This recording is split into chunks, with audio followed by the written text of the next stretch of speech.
posadnutosť číslami, senzormi a neustálym vylepšovaním vlastnej biológie dosiahla svoj strop. Stali sme sa rukojemníkmi technológií a medikamentov, ktoré nám sľubujú dokonalosť. No v skutočnosti nás vzdiaľujú od toho najdôležitejšieho, od porozumenia vlastnému telu. Stíšme sa a vráťme telu biologickú rovnováhu.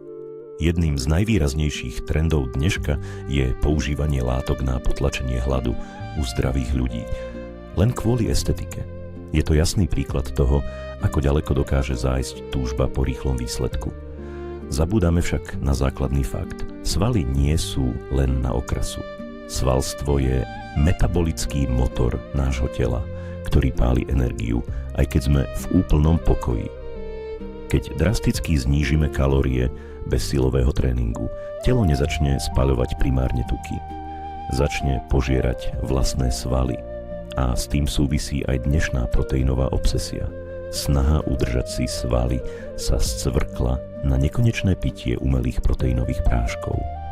Bielkoviny sú dôležité, áno, no ich prehnaná konzumácia v podobe priemyselne spracovaných doplnkov je len ďalšou skratkou. Výsledkom býva tzv. Metabolický bumerang.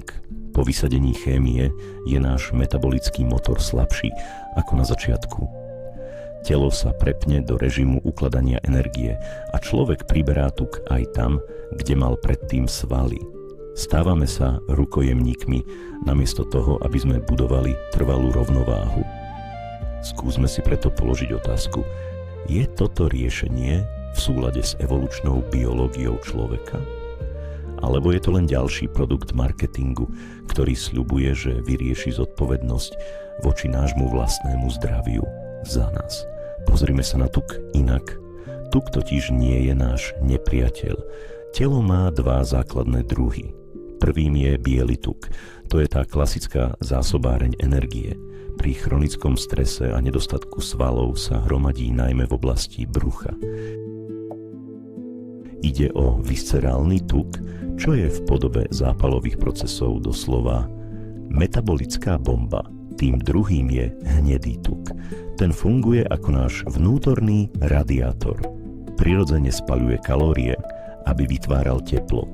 Namiesto vypínania hladu injekciami je oveľa efektívnejšie stimulovať práve hnedý tuk, napríklad otužovaním alebo kvalitným spánkom.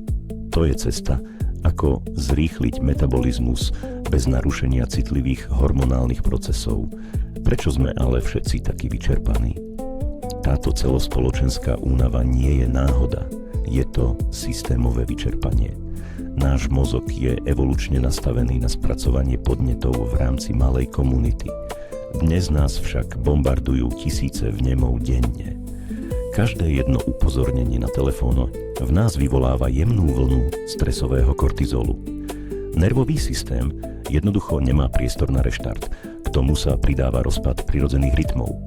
Umelé modré svetlo blokuje melatonín a ničí hĺbku spánku.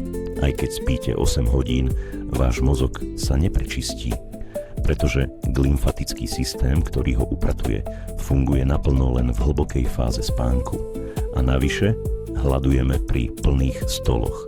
Jeme energeticky bohaté, ale nutrične úplne prázdne potraviny. Telo prepína na núdzový režim a stresom doslova vykrúca zásoby horčíka, zinku a draslíka. Ako z toho von?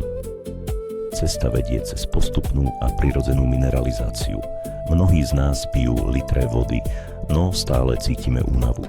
Chýba nám totiž biologická dostupnosť. Aby sa voda dostala priamo dovnútra buniek, potrebuje sprievodcu minerály.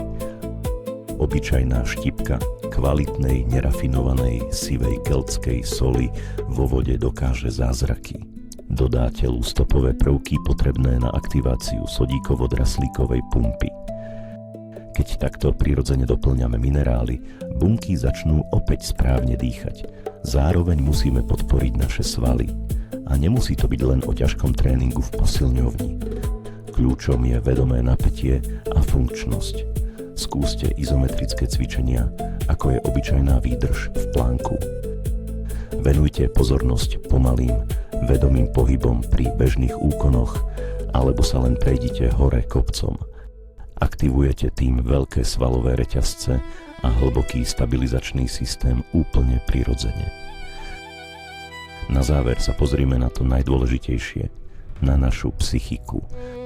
Po rýchlych riešeniach a skratkách nesiahame z rozumu, siahame po nich zo strachu a vyčerpania. Sociálny diktát ideálneho tela nás uvrhol do pasce, kde vlastné telo nevnímame ako partnera, ale ako projekt, ktorý treba neustále opravovať a prerábať. Z pohľadu fyziológie je tento prístup toxický. Neustála sebakritika udržiava telo v stave permanentného boja alebo úteku. Kortizol, ktorý sa pritom vyplavuje, dáva telu signál na rozpad svalov a ukladanie tuku v oblasti brucha. Skúste preto prepnúť z režimu prežívania do režimu skutočnej regenerácie. Prvým praktickým krokom na tejto ceste môže byť ranný rituál, tzv. Hydratačný protokol Medelix. Hneď ráno na lačno si pripravte veľký pohár čistej, vlažnej vody. Pridajte do ní 1 čajovú lyžičku Medelixu a na záver hoďte medzi prsty malú štipku sivej keľtskej soli. Tento jednoduchý roztok má výnimočnú vlastnosť. Svojou osmolaritou sa veľmi blíži našej krvnej plazme.